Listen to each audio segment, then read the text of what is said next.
This is Loudoun County. Not only is it the wealthiest in the country, it's also become ground zero for public school controversies nationwide. Loudoun voices are among the loudest, with a growing number of parents insisting the system is indoctrinating their children with an anti-American agenda. About an hour west of D.C., Loudoun is famous for rolling hills, wineries, and staggering growth. These days, however, today, instead of focusing on the hate that seems to be dripping off the followers of Jesus in this room, it's getting headlines for explosive school board meetings. There are people like me and a line of other people out there who will gladly take your seat and figure it out. Where irate parents read X-rated book excerpts from the required school reading list. He had a big and sometimes a girl just needs a big. They're perverted because there is no other rational or reasonable explanation for why adults would want to expose other people's kids to sexual content. Accuse members of targeting traditional family values. The school is immersed in this leftist ideology.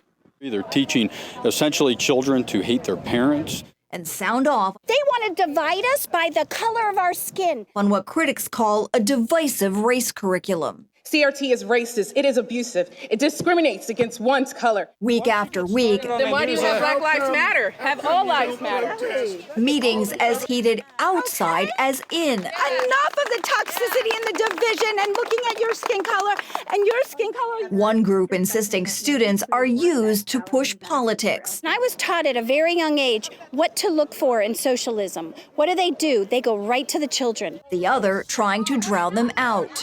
Why does this offend you? Why do these three words offend you? While some parents are behind the school board, to stop turning equality into a weapon.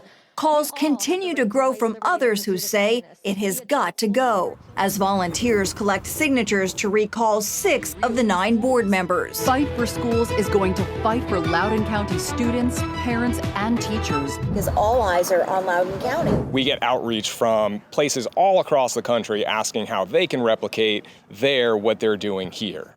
Topping the list of complaints, that Loudoun is part of a national effort to push critical race theory. They've just been tricked into something that not many black people are into.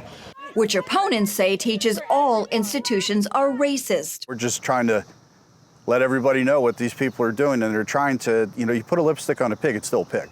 Though an LCPS spokesman denied several of our requests to interview Interim Superintendent Scott Ziegler, Ziegler publicly insists its equity plan is not critical race theory. We also caught up with 2 school board members clearly at odds. How is critical race theory different than the equity plan? Well, they're not the same, period. Can you give me one sentence that tells me what the difference is? I think it's a one sentence. It's complicated. Do you think that they're injecting critical race theory if you had to make your own analysis? Encouraging teachers to at least think about it and to put it as an influence of their teaching.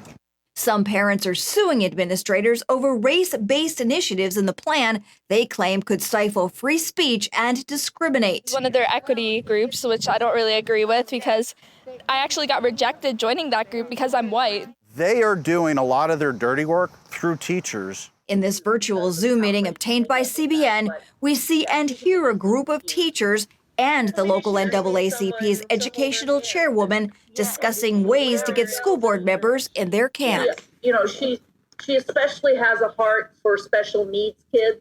And I can frame most issues on race in a disability rights framework, too, to speak to her in that way.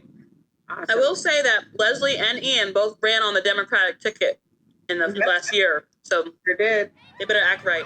Another sensitive subject for many parents and even educators here, perceived attacks on religious freedom, like LGBTQ books they say are in kindergarten classrooms. There's a lot of stuff in the classrooms that are kind of, but they're there. Then in May, an elementary gym teacher placed on administrative leave for saying this. But I serve God first, and I will not affirm that a biological boy can be a girl and vice versa because it's against my religion. Per order of a judge, Tanner Cross is back to work. The fallout still spilling over into a local pulpit. They are emotionally abusing our children by perpetuating the lie about gender confusion when they affirm pronouns that are contrary to biology, reality, and the beautiful design of God. So they need to be held accountable. As local Democrats demand Pastor Gary Hamrick recant his comments, Tanner's congregation is lining up in support. As they see this liberal progressive agenda infiltrating our school system, the parents should rise up and say, we don't like the people who are making these choices, and if they want to replace them, they should not only replace them, but they should themselves want to run for the school board and get in people that they can support and who will better represent their values.